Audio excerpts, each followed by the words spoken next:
Hey guys, so this is going to be the first video in a series of videos about this zero turn that I just picked up for my own use. It is a Ferris F60Z. It is from 2021, so it's fairly new, not many hours on it. I actually thought there were more hours on it than there actually are. So I read the hour meter wrong when I bought it. I thought it said 320 hours, but it says 32 hours. And just looking at it, I mean, you can't really imagine this thing has a lot of hours on it. There's barely any scuffs on it.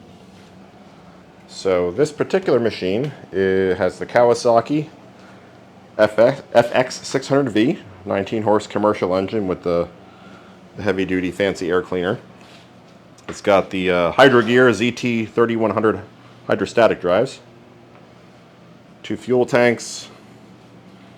It has that standard deflector chute there. So I actually bought all the parts to do the service that would be appropriate for 320 hours, but I'm not going to do all that because it only has 32 hours. But in the next series of videos, you're going to see me change the hydro fluid. So we're going to change the fluid and the filter. I'll show you the procedure for that. I'm going to change the engine oil just because I don't know when it was last changed, if ever. And we're probably just going to do some general adjustments. We're going to level the deck, make sure the deck is in the right spot, front to back. Because I can see right away that if you look at this height adjuster screw there, there's not many threads sticking up out of that nut. But if we look at the other side, I haven't measured anything, this is just looking at it. Look at all the threads on that side. So we may have a deck leveling issue. We're going to grease the whole chassis, and I'll show you where those grease points are. I've already taken fluid film and just kind of squirted it on every moving part that doesn't have a grease zerk. So on the motion control rods, up here on the deck height adjustment pedal. Same thing over here. Let's get the seat up. This might be a two-handed operation. Yeah, sure was. That seat's heavy. It's a nice seat though, very comfortable. Way more comfortable than that Cub Cadet seat from the residential machine. So I lubed all the movable joints down here too.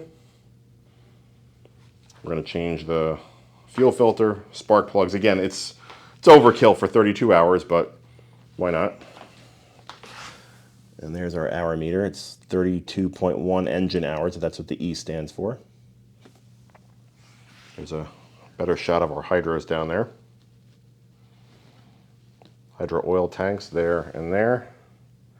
Our fuel selector switch right there. So yeah, it's a really nice machine. It's heavy. This thing's I think about 700 and some odd pounds dry. And yeah, it's heavy. It's heavier than that thing, and that's a 54-inch deck. This is a 36. Now you might ask, why did I buy this, right? And I don't really have a good reason other than I like high quality equipment. I mow my lawn and a couple other neighbors' lawns, and yeah, I just wanted something that could fit through the backyard gates, because most of the gates are designed for a 36 or maybe a 42. This thing allowed me to get through those gates. So yeah, it's a cool toy. Now, there's another mower that's very similar to this one. It's actually made by the same parent company. Ferris is owned by Briggs & Stratton.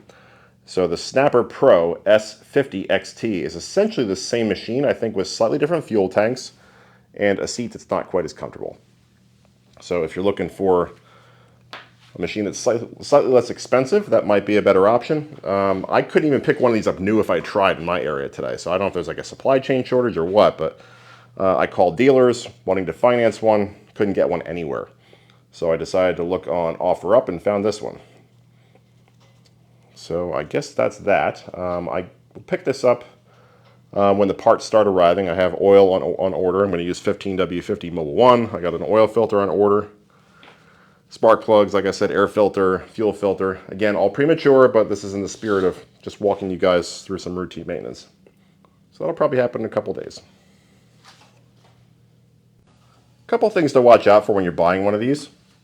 So they made different versions of these things over the years, and I can tell you with relative certainty, because I've done a lot of research on these things, the newest possible revision of this mower has a sticker that looks exactly like that on the deck height selector.